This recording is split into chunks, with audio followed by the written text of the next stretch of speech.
Hi అండి, welcome to Aruna life style. ఈరోజు గుత్తి వంకాయ ఎలా చేసుకోవాలో మీకు చూపిస్తానండి. ఫస్ట్ మనము మిక్సీ చేసుకోవాలి. కొన్ని కాజు, ఒక 2 స్పూన్లు నూగులు,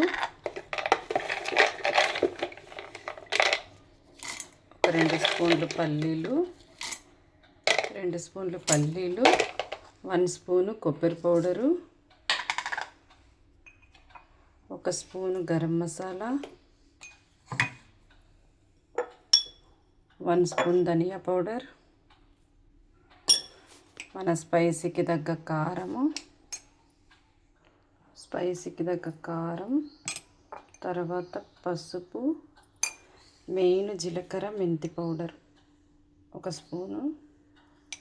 ఇవన్నీ మెత్తగా మిక్సీ చేసుకోవాలి. ఉల్లిగడ్డ వేసేసుకొని ఒక చిన్న స్మాల్ సైజు ఉల్లిగడ్డ,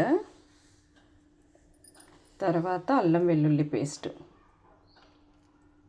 1 స్పూను, అల్లం వెల్లుల్లి పేస్ట్ 1 స్పూను. ఇవన్నీ ఉప్పు వేసేసుకొని, రుచికి తగ్గ ఉప్పు వేసుకొని మెత్తగా పేస్ట్లా చేసుకోవాలి. మీరు పులుపు ఎంత వేసుకుంటారో అంత పులుపు నానబెట్టుకోవాలి, చింతపండు నానబెట్టుకోవాలి. మెత్తగా మిక్సీ చేసుకున్నాం కదండి. ఇప్పుడు మనము వంకాయలు కట్ చేసేసుకొని ఇట్లా కట్ చేసుకొని వంకాయలు మనం దీంట్లో నింపుకోవాలన్నమాట. ఇలా నింపేసుకోవాలి అన్నీ. పేస్ట్ మెత్తగా చేసుకున్నాక ఇలా నింపి అన్నీ ఇట్లా పెట్టేసి ఈజీగా మీకు నేను కుక్కర్లో చేసుకునే పద్ధతి చూపిస్తానండి. మనము ఒక కుక్కర్ స్టవ్ ఆన్ చేసుకొని ఒక కుక్కర్ పెట్టేసేసుకోవాలి. దానికి కావాల్సినంత ఆయిల్ వేసేసుకోవాలి. వేసేసుకొని తరిగిన ఆనియన్స్ వేసుకోవాలి. ఇప్పుడు ఒక పచ్చిమిర్చి వేసేసుకోవాలి, చిన్న ముక్కలు వేసేసుకొని ఇట్లా అన్నీ పెట్టేసుకోవాలన్నమాట. ఇట్లా అన్నీ వంకాయలు మధ్యకి ఇట్లా కోసుకొని పెట్టేసుకోవాలన్నమాట. వేగిపోయిందండి. ఇప్పుడు ఇవన్నీ వేసేసుకుంటాము.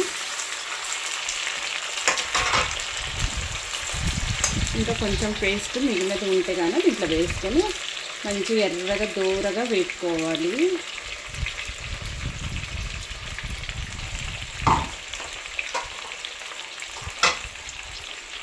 ఇంకా ఆల్రెడీ పసుపు వేసుకున్నాము. ఇప్పుడు ఇంకా కొంచెం పసుపు వేసేసుకోవాలి, కొంచెం కలర్ఫుల్గా కనిపిస్తుంది.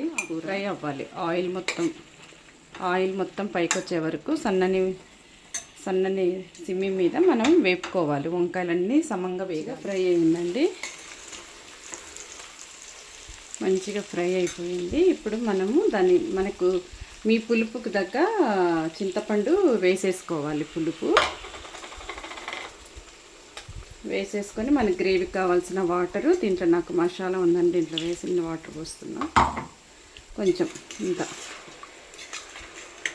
ముదురు కొంచెం లావు వంకాయలు అయితే 2 విజిల్స్ అండి. సన్నగా లేతగా ఉంటేనేమో 1 విజిల్ పెట్టుకుంటే చాలు. కొత్తిమీర వేసుకోవాలి లాస్ట్కి. ఆల్రెడీ నేను అల్లం ఎల్లిగడ్డలో వేసాను పేస్ట్లో కొత్తిమీర ఎక్కువనే వేసి చేసుకున్నాను. ఇంకా ఇప్పుడు 1 విజిల్ పెట్టుకోవాలండి. లిడ్ పెట్టుకునేటప్పుడే పులుపు కారము అన్నీ చూసేసుకొని సాల్ట్ వేసేసుకొని మనం లిడ్ పెట్టేసుకోవాలి. నావి కొంచెము దొడ్డుగా ఉన్నాయి కాబట్టి 2 విజిల్స్ పెడుతున్నానండి. పెట్టేసేసి ఆఫ్ చేసుకోవాలి స్టవ్. ఇప్పుడు హై మీద పెట్టేసుకొని లిడ్ పెట్టేసుకోవాలి.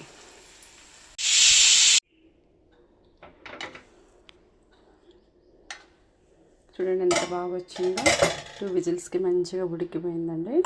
కర్రీ చూడండి ఎంత మంచి కలర్ వచ్చిందో. మీరు కూడా చేసుకొని ఎంజాయ్ చేయండి. మరి ఒక వీడియోతో కలుసుకుందాం. Bye bye.